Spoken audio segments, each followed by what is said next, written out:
Hi everyone, welcome back to Reycraft Books Storytime. I'm Eileen, and today I have something really special to share with you. I am Hua Mulan by Wenjun and illustrated by Rong. Both the author and the illustrator have won many awards, and they've come together to bring you the story of Hua Mulan. In this story, a very young girl wants so much to be like Hua Mulan, and so she retells the story of this legendary warrior who went away for 12 years and fought in a war. And all that time, the men who served alongside her and who followed her into battle never ever knew she was a woman. So let's go on a journey and find out who Hua Mulan was and why she did what she did.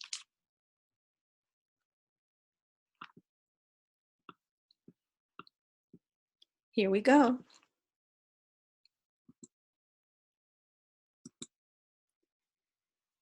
In my dream, I am dressed as a warrior. I have long eyelashes. My hair ribbons flutter in the breeze. When I draw my dream, I see her. I see Hua Mulan. The Hua family lived over 1,500 years ago. Mulan's sister was a new bride. Her brother was a lively little boy. They were a happy family. Mulan read old books on the art of war, sometimes all afternoon. Mulan's father taught her the skills of a warrior. She learned to ride, to use a bow and arrow, to fight with a spear. As soon as she was old enough, Mulan looked after the horses, grazed the sheep, and went hunting. But every year, the Roran came raiding. The Roran chief led his people southward from the steppes. More men were needed at the front. A list of names was drawn up. On the list was Hua Hu, Mulan's father. But Mulan's father was not in good health. How could he fight? Mulan decided she would go in his place. She tried every which way to persuade him. Eventually, father and daughter agreed to a duel. Whoever won would join the army. Mulan's skills were stunning. She was clever, and she won. She went to the East Market to choose a fast horse, to the West Market to fit a good saddle, to the South Market to buy warriors' clothes, and to the North Market to find a sharp spear. When Mulan returned at sunset, she looked every inch a warrior. On the last day at home, her heart filled with sadness, Mulan planted peonies in front of the house. The day came. Mulan the warrior set out on her horse. That night, she lay on the soft clay ground and rested her head on her hard silver sword. The earth was her bed. The sky was her cover. The commanders signed in the new soldiers and horses. The troops grew in might. They galloped hundreds of miles in the light of day. When evening fell, they slept at the foot of Slay Tiger Mountain. As dawn broke, the marauding enemy arrived. The quiet camp instantly became a battleground. The commander led the charge. Mulan leapt on her horse, her spear at the ready, and followed. But the enemy broke free. The commander wanted victory and gave orders to pursue and kill. The troops fell straight into the enemy's trap. Mulan was brave. She attacked the enemy and rescued the commander. Years passed. Mulan fought hundreds of battles. She impressed the commander with her strength and daring. The warriors did not know she was a girl and begged Brother Mulan to teach them how to attack, to fight with a sword, to bend their bows and shoot eagles.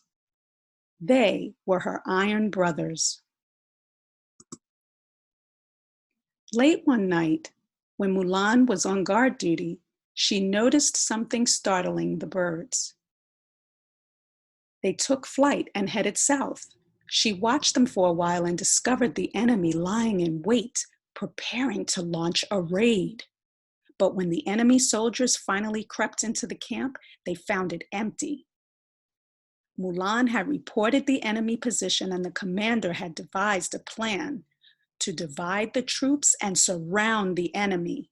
Mulan led the charge. The warriors stormed the enemy camp. The enemy soldiers were under attack. They could not retreat. They fled in fear. Mulan galloped ahead to block their way. She captured the man in front, who wore lion skin trousers and boots up to his knees, the enemy's leader. All of a sudden, Mulan fell from her horse. She had been shot in the arm, but had ignored it until she could no longer fight. Finally, the overpowered enemy surrendered. The battle was won. The cheers of victory from the commander and the generals rang out so loud that the clouds parted at the noise. But still, the war raged on. Whenever her arm hurt, Mulan would look at her reflection in the river. As she combed her long hair, she would think of her family and the peonies she had planted. The Iron Brothers wanted to help, but Mulan sent them away. She saw to the wound, bandaged her arm, and washed her clothes all by herself. At last, the war ended. Victory!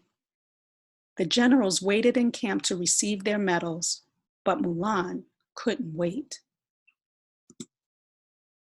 She shot home like an arrow. She had been away for 12 years. When her mother and father and sister and brother heard her voice, they came running out to greet her. Could this valiant warrior really be her? Mulan took off her helmet.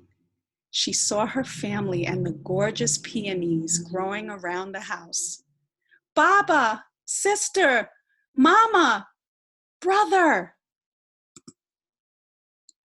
They hugged and hugged. The tears flowed. The most precious peony of all had come home. Now life was peaceful and easy. Mulan planted flowers, wove cloth, and wore beautiful clothes. The family lived happily. One day, the Iron Brothers came to visit Mulan, but she hid and told her little brother to chat and have fun with them. They never knew that their brother Mulan, who had fought with them on the battlefield and earned so many medals, was a woman.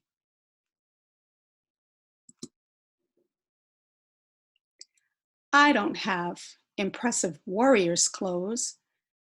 I don't need to fight instead of my father, but I am strong and I'm proud of being a girl. My friends gave me the best nickname.